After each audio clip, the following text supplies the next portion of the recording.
Buenos días. Bienvenidos al ciclo de actividades por videoconferencia que brinda el Colegio Público de Abogados de la Capital Federal. Hoy, como actividad organizada por el Foro de Iniciación Profesional, contamos con la doctora Ángeles Martínez, que nos hablará de juicio de alimentos. Les recomendamos que mantengan los micrófonos en silencio para evitar interferir en la locución de la expositora y de surgir alguna pregunta, la realicen vía chat. Ahora sí, le damos la palabra a la doctora. Bienvenida. Buen día, ¿cómo están todos? Un gusto encontrarnos nuevamente para compartir otra charla del Foro de Iniciación Profesional. La idea entonces será hoy poder seguir profundizando un poco en este proceso que es el alimento. Yo voy a intentar ver si puedo compartir pantalla porque me va a gustar, a ver si puedo mostrarles un power. A ver si qué diciendo. Proceso de alimentos. Tenemos que iniciar un proceso de alimentos. En Capital ustedes saben que es obligatorio la de mediación, ¿sí? Y yo en esta etapa de mediación podré elegir un mediador de mi confianza, ¿sí? Un mediador privado. Este mediador convocará a la otra parte.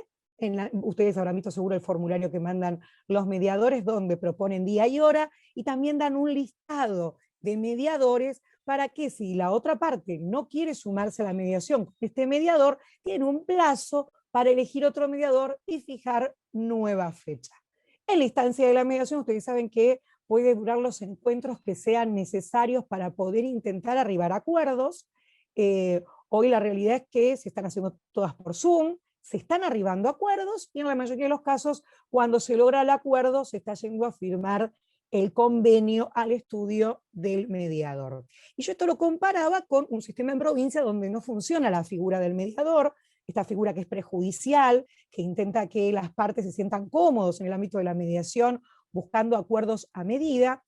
En provincia funciona algo llamado etapa previa, está en el Código de Provincia de Buenos Aires, pero dentro del mismo ámbito judicial. ¿Esto qué significa? Si yo inicio un proceso de alimentos y lo sorteo, cuando los sorteos ya me van a dar el juzgado y luego yo lo que haré es pedir la intervención del consejero en toda la etapa procesal previa al proceso judicial.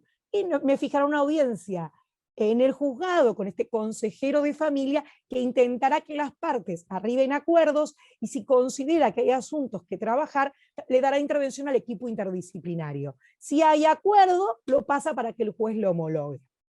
En esta etapa de procesos, ustedes saben que en la capital, hoy con toda la digitalización que sufrimos, gracias a Dios, algo malo como la pandemia, trajo que un montón de cosas se hayan digitalizado. Para aquellos que todavía no lo han iniciado, saben que hoy yo completo la planilla, ya terminé la mediación, fracasó, tengo que iniciar el juicio de alimentos. Bueno, completaré la planilla y la enviaré a la Cámara Nacional Civil. Y está en la página del colegio el mail, igual es muy fácil, es cncivil.demanda@pjn.gov.ar. Igual después les paso para que tengan esta info, el power para que lo tengan. Ahí mandamos el formulario de inicio y seguramente les va a llegar un mail diciéndole cayó en tal juzgado, o si no les aparece ese mail, ustedes entrarán a sus consultas y ahí les va a tirar el expediente.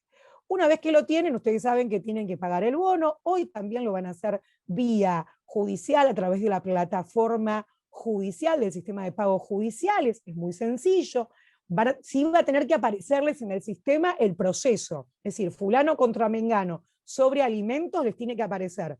Cuando ustedes cliquen en el número de expedientes, si aparece, van a poder continuar el pago del bono y ya no hay que agregarlo ni nada porque automáticamente se lo asocia al expediente de alimentos. En este proceso hermoso, ustedes acordarán que, bueno, yo iniciaré la demanda, en esta demanda podré producir, diré de qué prueba me quiero valer, ya están las preguntas, ahora voy a responder algunas, voy a tener unas ideas así, no se juntan todas, pero digo, yo inicio la demanda, peticiono, ¿sí? En un proceso de alimentos, acompaño de la prueba que quiero producir. Y en el proceso de alimentos suele pasar algo muy interesante, que es que en el primer auto usualmente ya nos ordenan algunas medidas probatorias y le dan traslado a la contraria. Si lo pedimos, recuerden que ustedes pueden pedir como cautelar provisorio que se fije, si no tenemos alimentos fijados, no lo hemos acordado en mediación ni un provisorio, no hay nada que se está acordado, firmado, puedo pedir que el juez fije una cuota alimentaria provisoria para lo que, mientras tanto, tramite el proceso y discutamos entre las partes, y luego, si no nos ponemos de acuerdo, resuelva un juez la cuota alimentaria definitiva. También podré pedir aquí medidas para asegurar el cumplimiento de la cuota. Por ejemplo, si yo sé que el único patrimonio que tiene el alimentante es un inmueble y lo puso a la venta, yo podría pedir una medida para evitar eso, para asegurarme el cobro, por ejemplo, si trabaja en forma informal y no tengo ingresos para trabar embargo, ¿sí? Recuerden, en el anterior encuentro nombramos mucho el artículo 553, a mí es un artículo que me gusta mucho en el tema de alimentos, que tiene que ver con esas medidas que podemos pedir y que el juez puede dictar tanto para, en el artículo este habla exactamente de cuando hay una cuota fijada, garantizar su cumplimiento, pero también podemos hacer uso de las cautelares, es decir, acreditar la verosimilitud del derecho, el peligro de la demora y ofrecer, caso de alimentos, una caución juratoria para garantizar que nos fijen una cuota alimentaria provisoria. Yo puedo, una vez que obtengo una cuota alimentaria, si no me la pagan, iniciar las acciones para ejecutarla.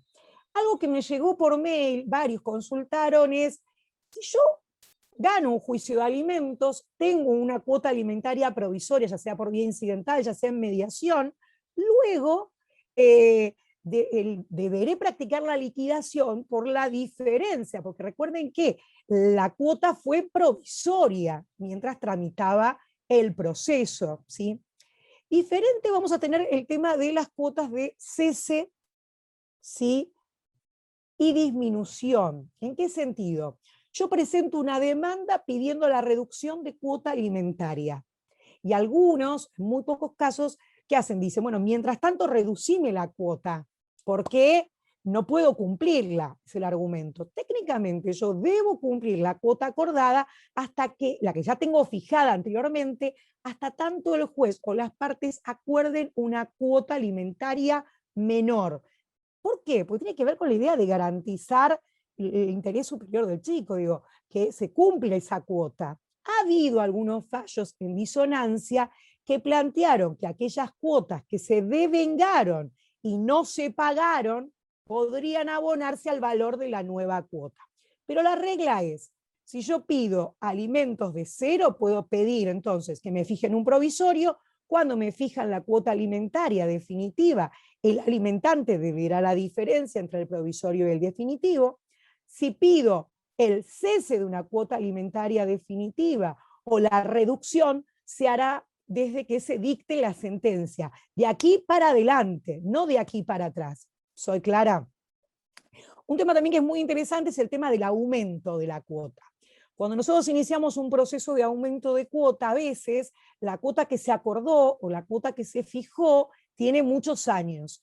Y en este proceso uno también puede pedir que se fije un aumento provisorio de la cuota, hasta tanto el juez, bueno, en el proceso podemos acordar, pero hasta tanto se resuelva la definitiva de aumento. ¿Por qué? Porque si yo fijé una cuota hace 10 años, es lógico que hoy no es el mismo valor si la fijé en suma fija o si cambiaron las condiciones laborales del señor y el señor tiene un mejor ingreso. En esto ha prosperado las cuotas de aumento provisorio hasta que logramos la cuota de de aumento definitivo. El código marca que tiene que ser el proceso más rápido, el más sencillo, el más corto en cada circunscripción local. Si acá en Capital regirá el código nacional, en provincia de Buenos Aires el de provincia, el procedimiento más corto que tengamos. ¿Cuál va a ser el juez competente para intervenir en un proceso de alimentos? Bueno, el juez competente, si es para alimentos de chicos, de niños, es donde tenga el centro de vida el niño, ¿sí? Obvio que si es otro tipo de alimentos entre otros familiares, va a regir el que intervino si hubo algún acuerdo provisorio, en donde se homologó el proceso. Pero cuando hay chicos es en el centro de vida del chico. Y pongo un ejemplo. Yo tenía una causa donde la señora vivía con su hijo en Pilar. Cuando se hizo la cuota alimentaria, en su momento de régimen de comunicación y demás, se hizo en Pilar. Se logró un acuerdo y se homologó. Con la pandemia, el alimentante quiso pedir una reducción de alimentos. En el medio, se entera que la mamá se muda a Ciudadela, 3 de febrero.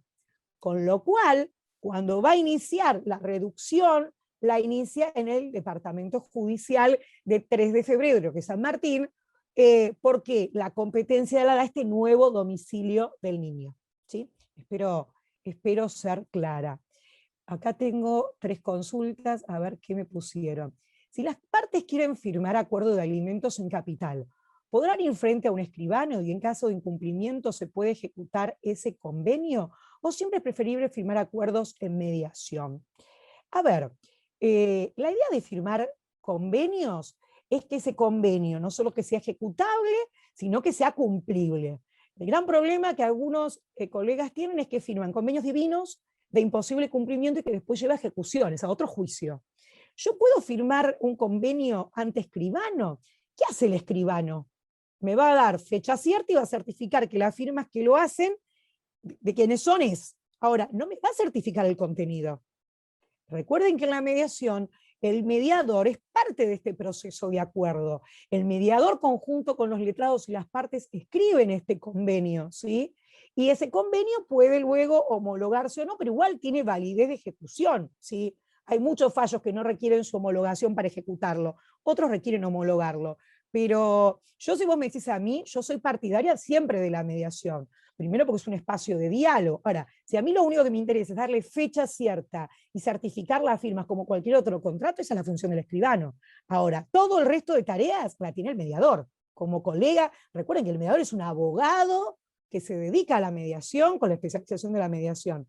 Con lo cual yo apuesto por el mediador. Yo soy consciente que en estos momentos de crisis muchos colegas plantean no ir a la mediación por un tema de costos. Ojo cómo charlamos este tema. En realidad, el honorario del mediador está fijado por tabla, pero también el mediador trata de arribar a acuerdos y que sus honorarios sean acorde a la real tarea efectiva realizada. Yo en este tiempo, este año y medio, pasé por muchas mediaciones y todos los mediadores, cuando han visto que lo que ha dificultado celebrar un acuerdo sea su honorario, ha dado planes de facilidad, pero porque su intervención ha sido provechosa y porque ese acuerdo se logra con la intervención de las partes y del mediador. También lo que se logra cuando hay colegas que trabajan en pos de lograr acuerdos y no de conflictos, es qué pasaría si yo hago un convenio con el otro colega, lo escribimos, las partes están de acuerdo, todos estamos de acuerdo, lo presentamos vía judicial y lo homologamos. No pasaría nada, no requeriríamos en esta instancia ir a la mediación si logramos entre los letrados acuerdo y escribimos este convenio y pedimos la homologación al juez de este convenio que han arribado a ambas partes con sus respectivos letrados. Yo soy más partidaria por estos dos caminos. Si hay conflictos a trabajar donde ambos colegas no pueden lograr acuerdos, el mediador ayuda como tercero imparcial a lograr acuerdos maravillosos.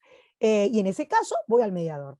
Si nos llevamos muy bien con el otro colega y las partes pueden trabajar en conjunto acuerdos, hoy el Zoom permite tener un montón de reuniones, armar borradores, mandarlos por mail y después si estamos de acuerdo, eso se puede presentar en sede judicial y pedir la homologación, con lo cual tendríamos el tema resuelto.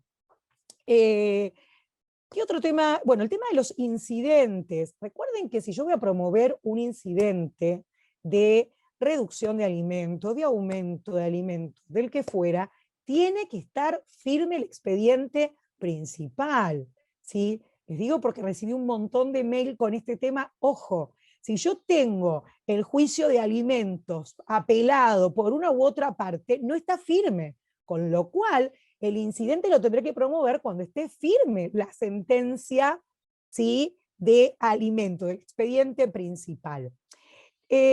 Si yo promuevo incidentes, volvemos a lo que decía antes en cuanto a que obviamente en el incidente yo podré iniciar el incidente, ir a mediación, fracasar la mediación, o intentar arreglar con otro colega y no lograr el acuerdo, presento la demanda, ofrezco la prueba, ¿sí? Y doy traslado.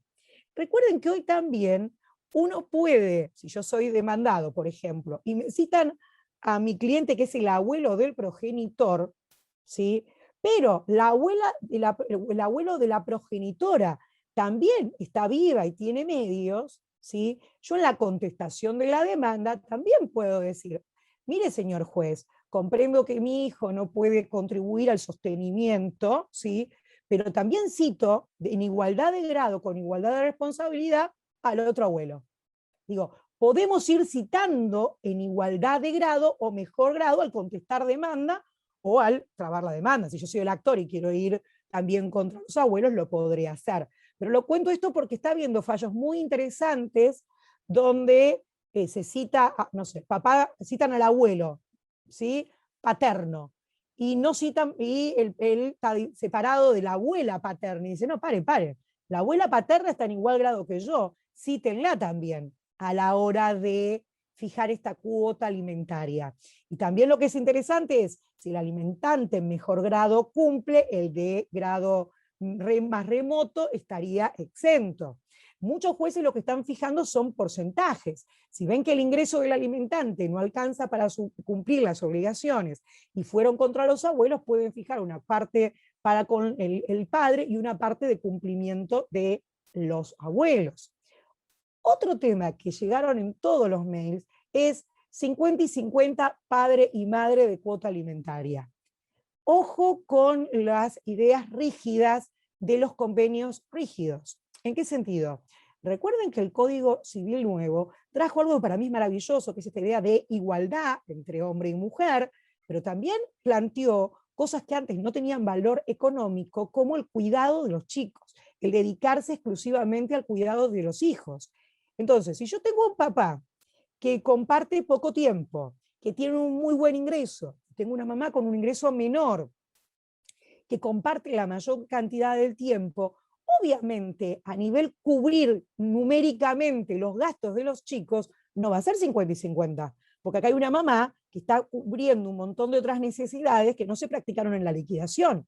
Los lleva a la escuela, hace la tarea, los baños, los acuesta a dormir, ¿sí? Entonces, ojo con esto de los temas rígidos. En la justicia está habiendo muchos fallos muy interesantes a la hora de fijar cuota alimentaria. Obvio que se busca fijar parámetros que nos permitan tener manera de evitar todo el tiempo iniciar incidentes de aumentos.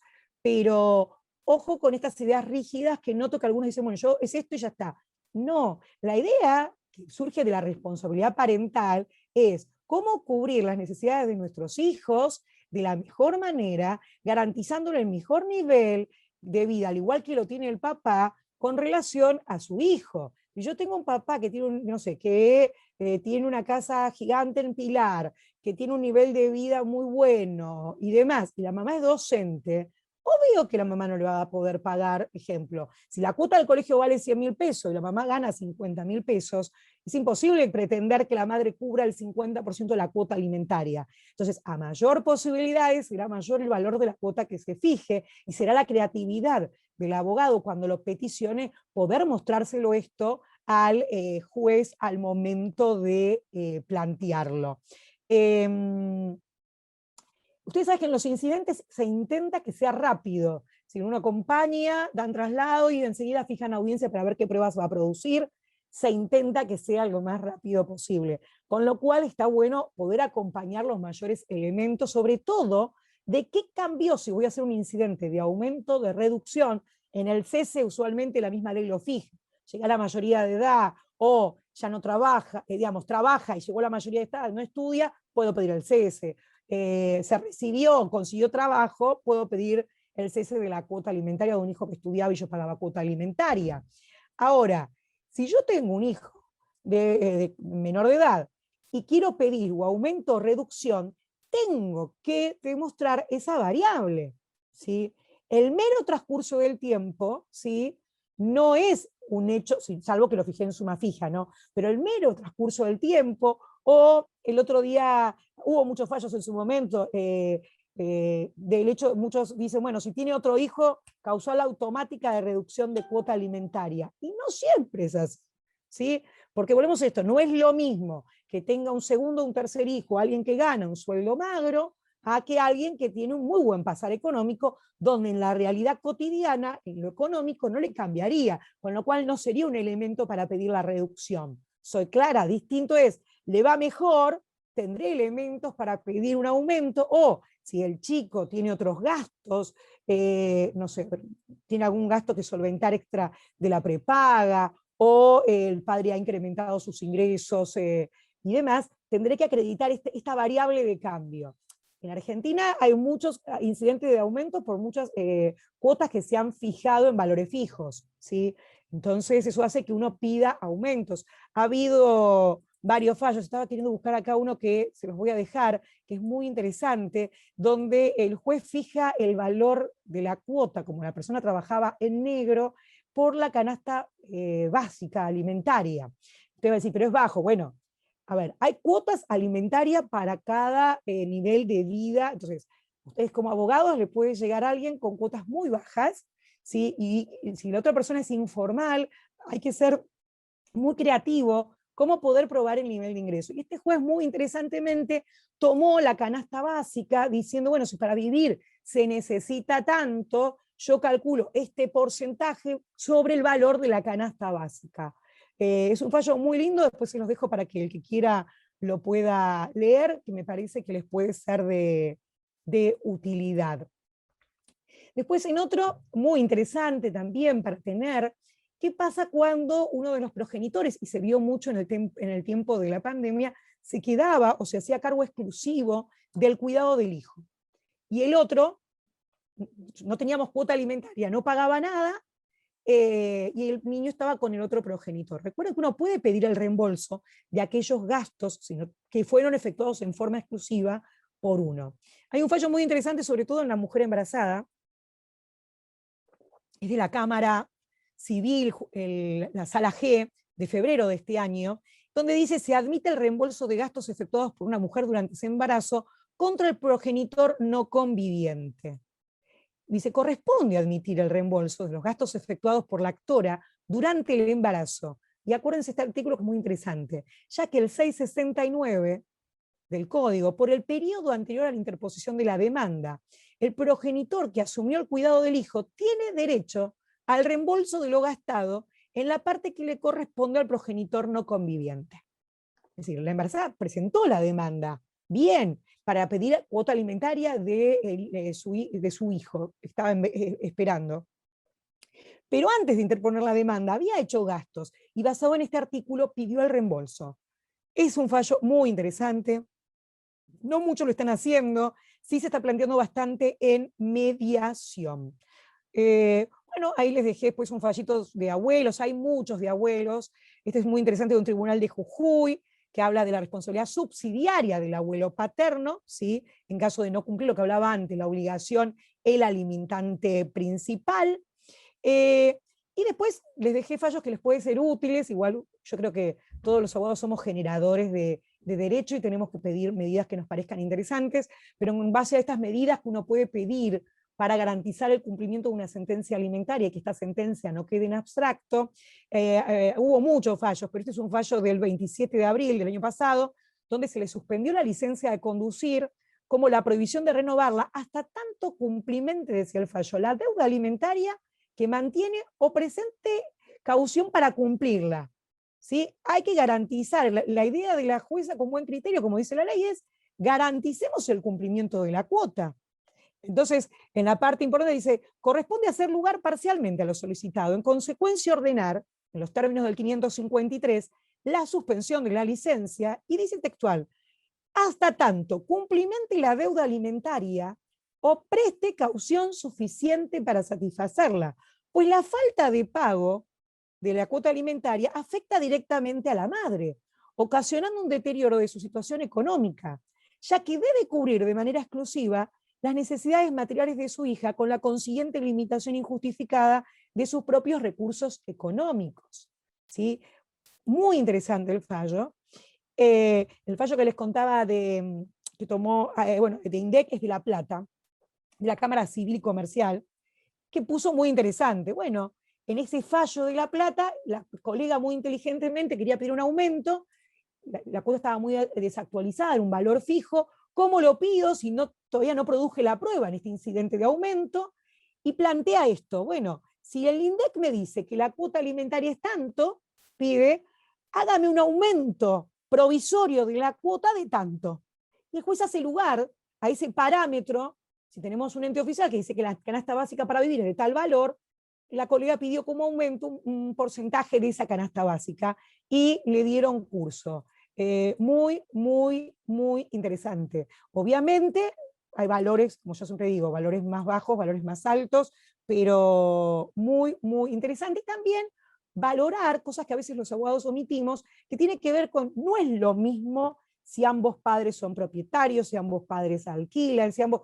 Digo, hay que hacer un cuadro de situación. El juez no conoce la realidad de los chicos y va a buscar lo mejor para los chicos si nosotros podemos contarlo y probarlo, por supuesto, ¿no? El juez igual, ustedes saben que en los procesos de familia donde hay niños, tiene el gran impulso del proceso, podrá pedir pruebas que considere oportuna, pero en la medida que nosotros podamos probarlo va a ser mucho, mucho mejor. Una parte del fallo dice, es muy lindo, desde el principio de la causa, en el transcurso de ella, el juez puede decretar la prestación de alimentos provisionales y también las expensas del pleito si se justifica la falta de medios. Recuerden que un tema también es pedir en un proceso las costas del proceso. Si no es lo mismo, yo lo charlo mucho con otros colegas, si yo voy a una mediación y ambas partes venimos con voluntad de acordar, de trabajar acuerdos, uno ahí podrá trabajar el tema de compartir las costas del proceso, y otra cosa es si yo tengo un alimentante que hace todo para llegar a vía judicial. Entonces ahí obviamente rige la ley del vencido en el pleito, y yo siempre trato de pedir lo que es el tema de las costas al alimentante cuando esto suceda. Un tema que es el que varios me han pedido, que tiene que ver con cómo regulamos nuestros honorarios, ¿sí? A ver, nosotros tenemos la ley, la 27423, la ley de honorarios, la nueva ley de honorarios, la que logró fijar pautas y parámetros para garantizarnos honorarios en todos los procesos, acorde a la labor que realizamos. Yo les diría que se agenden algunos artículos que son importantes tener en cuenta si hacen familia. Bueno, sobre todo en alimentos. El artículo 6 establece algo concreto que es importante que ustedes los tengan en cuenta, que dicen los asuntos, nombra, previsionales y de alimentos, ¿sí? O con la intervención de menores de edad que actuaren con representante legal, los honorarios del profesional pactado no podrán ser objeto de cuota litis. Recuerden esto, ¿sí? Recuerden que la cuota litis es un acuerdo que el abogado firma y el cliente, antes de que se resuelva el asunto, por el cual el cliente se compromete a pagar un porcentaje del resultado, ¿sí?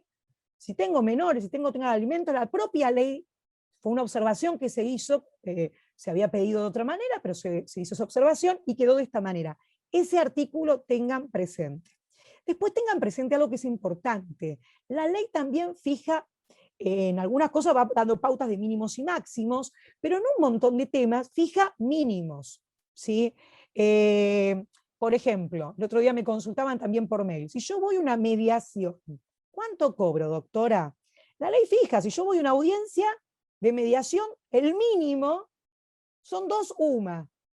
Recuerden que el UMA se va actualizando, ¿sí? El colegio suele pedir periódicamente que se actualice en base al nivel de ingreso de un juez de primera instancia, es un porcentaje el cálculo, y suele pedir que se actualice para que nuestro honorario sea acorde a la dignidad de nuestro ejercicio.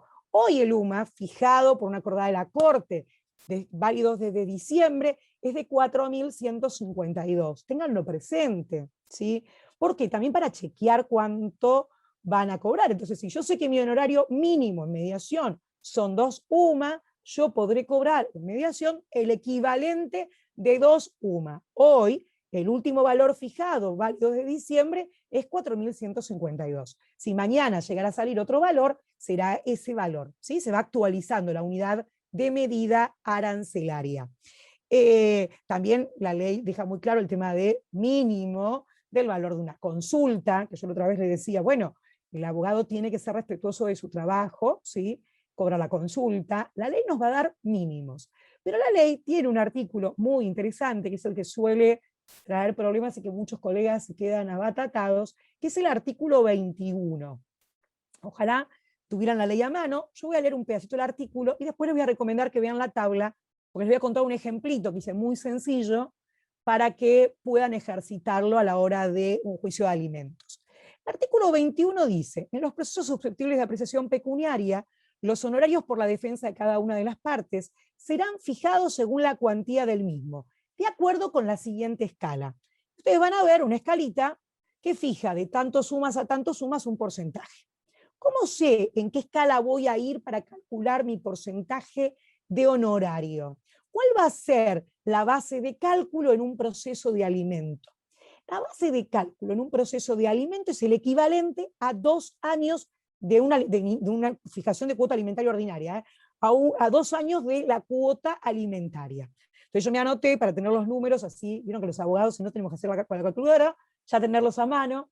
Si yo tengo que fijar una cuota alimentaria de 20.000 pesos, recuerden que esta ley trajo algo muy interesante, que es, si hay intereses que se deben, el interés se suma como base de cálculo para calcular mis honorarios. Yo lo hice con este valor, pero si yo acá tuviera alguien que debiera cuotas, a cada valor de la cuota le sumaría el interés, sumaría el valor, y ese sería mi base de cálculo.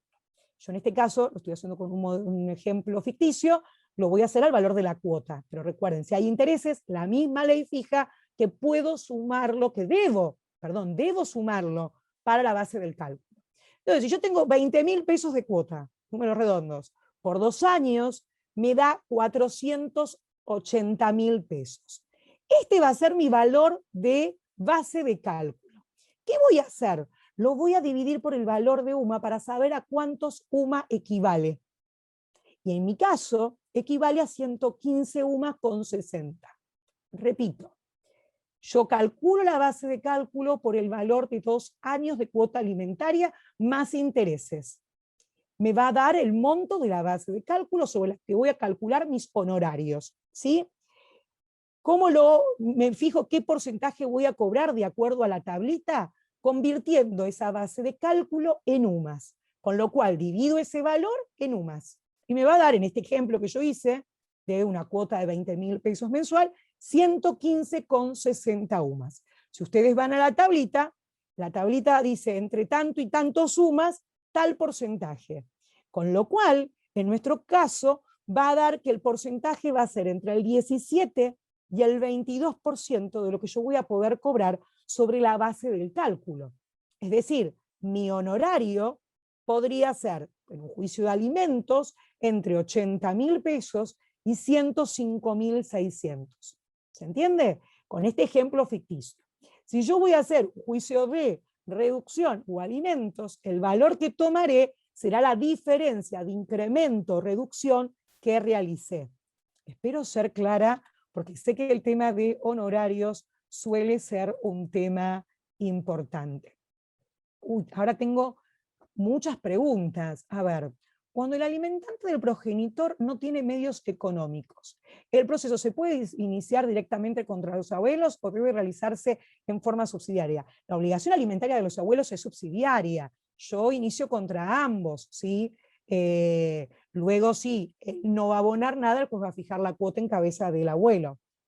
Después me pone, doctora, en una mediación por alimentos en Cava, ¿se planea a futuro demandar de manera subsidiaria a los abuelos? ¿En la mediación de los alimentos se los cita a los abuelos o solo al padre? Si yo sé que voy a tener un alimentante complicado, yo suelo citarlo en la mediación. Suelen lograrse audiencias muy interesantes. Yo tuve el otro día un caso donde un abuelo, escuchen esto que es increíble, el abuelo pagaba voluntariamente la cuota sin que nadie se la pidiera porque sabía que su hijo no le daba un peso. Y él pagaba en base a sus ingresos algo. Cuando se lo cita a la mediación, el hijo no podía creer que le estaba cumpliendo sin que lo exigieran. Y el abuelo dio esas frases maravillosas. Sobre todo, yo siempre digo, el derecho de familia intenta recuperar esos principios de solidaridad, ¿no? En la ley. Pero hay gente que los vive. Y el abuelo dijo, yo no puedo dormir si sé que mi nieto no come. ¿Vos cómo podés hacerlo? Bueno, se logró un convenio increíble en donde el abuelo le decía, pero si vos ganás tanto, ¿cómo no vas a poder pagarle esto a tu hijo? Pero si vos trabajás de esto, toda la data la tenía el abuelo. Y se firmó un convenio. Yo en la mediación suelo citar, si sé que tengo un padre incumplidor, suelo citar a ambos. Si tengo un padre cumplidor y lo que tenemos son diferencias, suelo citar solo al padre. Pero recuerden que sí, la obligación es subsidiaria. Bueno, si no cité a mediación al abuelo, cerré con el padre, pero ¿Puedo reabrir la mediación? Sí, la podés reabrir. También podés iniciar la demanda, ver qué pasa con el padre y después hacer la mediación con el abuelo. Yo trato de la mediación, vuelvo a decirte, el gran, acá faltaría que estuviera la doctora Carcajeda, que se dedica, está en la escuela de mediación, pero que ella siempre lo remarca y les recomiendo entren a las bibliotecas si se están iniciando en la profesión, la importancia que tiene la mediación. Primero como espacio de encuentro entre esta familia para intentar resolver entre ellos, con la asistencia de otros el problema, pero encontrar ellos la solución a esta problemática. Y la mediación no es solo una instancia que debo saltar para iniciar un juicio. Ojo, si la vivimos así va a fracasar. Si tenemos claro que la mediación es el verdadero encuentro entre quienes tienen el problema y nosotros, invitados a esta familia, a intentar dar una mano a resolver los conflictos con un instrumento que conocemos, que es la ley. El mediador trabajará en ver dónde está el conflicto que traba lograr el acuerdo, pero tómenlo como una excelente, para mí, una excelente oportunidad la mediación para lograr acuerdos. Me ha ido muy bien, creo en la mediación. Acá tengo otro. En un convenio de cuidados personales y régimen de comunicación extrajudicial, a homologarse sin haber participación del consejero, ¿cómo sería la regulación? Por lo que vos me decís, supongo que esto debe ser en provincia de Buenos Aires, Carlos. A ver, si vos vas a hacer, sí, muy bien. En provincia tiene otra ley, la ley que yo te estoy contando es la nuestra, Capital Federal. Provincia tiene otra ley con otro UMA, y otro día haremos la comparativa de toda la normativa de provincia y capital. Pero si vos tenés un convenio y pedís la homologación, el juez va a regular honorarios por el convenio realizado y también va a tomar como monto el valor de la cuota con los porcentajes que la ley de provincia fija. Pero si vos lograste presentar un acuerdo y homologarlo, podés pedir la regulación. Yo sí les aclaro algo que es algo que notamos muchos, que hay algunos jueces que tienen mucha resistencia a regular honorarios y no sé si a ustedes les pasará, yo pongo el ejemplo que me pasa en este año y medio. En todos los procesos de divorcio que inicié y obtuve sentencia, en la sentencia no sale la regulación de honorario, la tengo que pedir.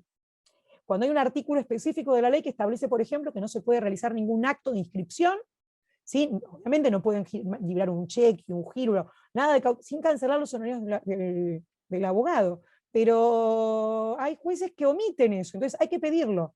Yo suelo pedir, bueno, sobre todo si hay, supongamos en algún juicio de alimentos que hay todo el proceso, se fueron devengando cuotas, fue pagándose al alimentante, pero luego el alimentante tiene además que, el obligado al pago, tiene además que pagar honorarios, y empieza a hacer pagos a cuenta, pidan la regulación de honorarios porque después si hay perito y demás, se empieza a complicar. Y los jueces, por algo que desconozco, suelen tener una gran negativa con esto. Yo lo que les sugiero es, obvio, tener la ley a mano.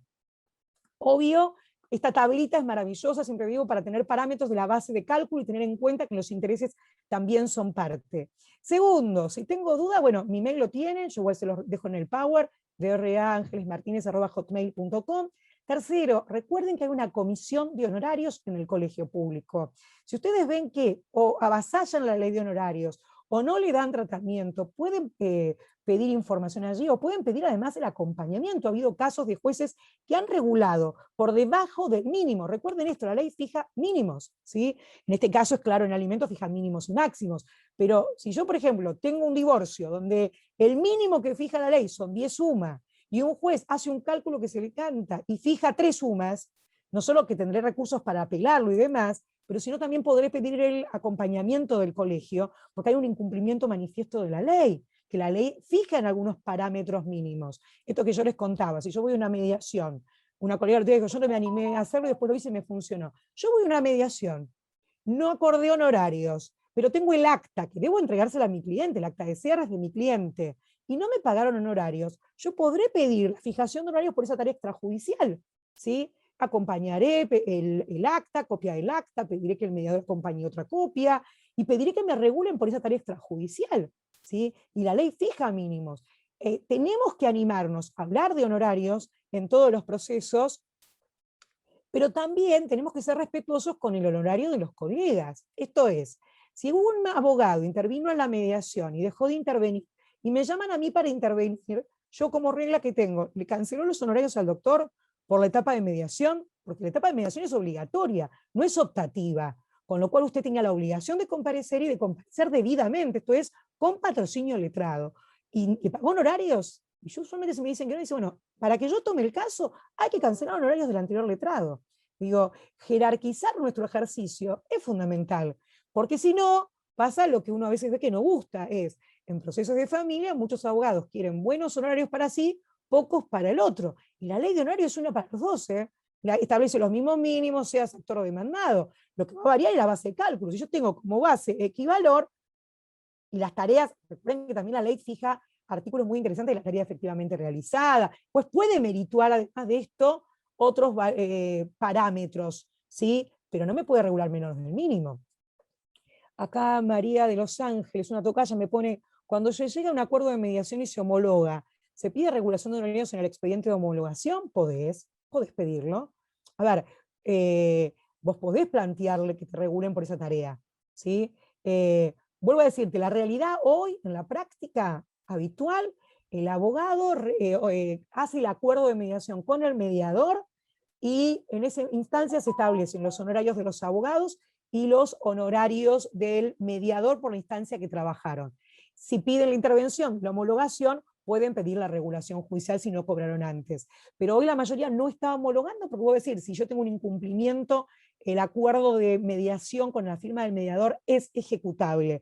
Pero si querés hacerlo, usualmente en qué caso se suele hacer, si yo hago el convenio sin intervención de mediador, donde ambos letrados lograron un acuerdo, no requirieron la intervención de este tercero, lograron el acuerdo y lo presentan, en ese caso uno dice, hemos arribado a este acuerdo y además solicitamos se regulen honorarios. Yo lo que sugiero, porque escuché y sigo escuchando mucho a una de las que participó en la elaboración de la ley de honorarios, la doctora Graciela Rizzo, es darle pauta a ustedes, a los jueces, para que regulen honorarios. Recuerden esta ley, muchos jueces pareciera que como es nueva, no la tienen tan presente. Entonces, recuerden ustedes, conforme lo que establece el artículo tal y tal de la ley, el honorario debería ser entre esto y valorar la importancia de la tarea, la complejidad de lo que se logró, el tiempo que demandó, para que el juez tenga elementos para luego poder regular honorarios. Me parece que va por ahí la cosa, pero sí, vuelvo a decir, el gran tema es que muchos, podría repetir su mail, igual yo ahora se los voy a mandar a los chicos de matrícula para que le manden el power a todos los que participaron y lo tengan, es fácil. DRA@angelesmartinez.hotmail.com.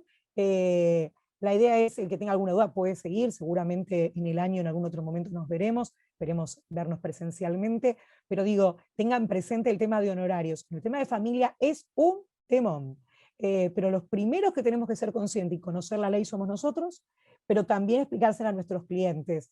Yo tomé el otro día un caso donde el cliente vino y me dijo, ¿a usted le parece, no se rían, ¿a usted le parece que me quieran cobrar esto por lo que hizo? Y me trae un convenio, ¿sí? Leo el convenio y le digo, bueno, el convenio tiene pautas interesantes. Digo, pero ¿hace cuánto que lo firmaron este convenio? Hace 3 años, no, 1 año y medio, antes de la pandemia. Pero no, yo no le pagué un peso al abogado. Entonces, la primera charla mía fue, pero el convenio está bueno. ¿Usted lo estuvo usando 1 año y medio? ¿A usted le solucionó un problema 1 año y medio? ¿Usted no canceló honorario? No, le di un adelanto y nunca más nada. Entonces, ojo con esto. Hay colegas que le van a decir, no le pague nada. Yo sigo creyendo en la vieja escuela en donde defiendo los honorarios del otro colega como los propios. Me parece que es la mejor manera de garantizarnos un buen ejercicio y buena praxis en nuestro ejercicio profesional. No sé si hay alguna inquietud más. Intenté hacer un ping-pong de cosas que me fueron mandando en el mail. Creo que respondí todas las preguntas. Así que bueno, si no hay más dudas e inquietudes, tienen mi mail.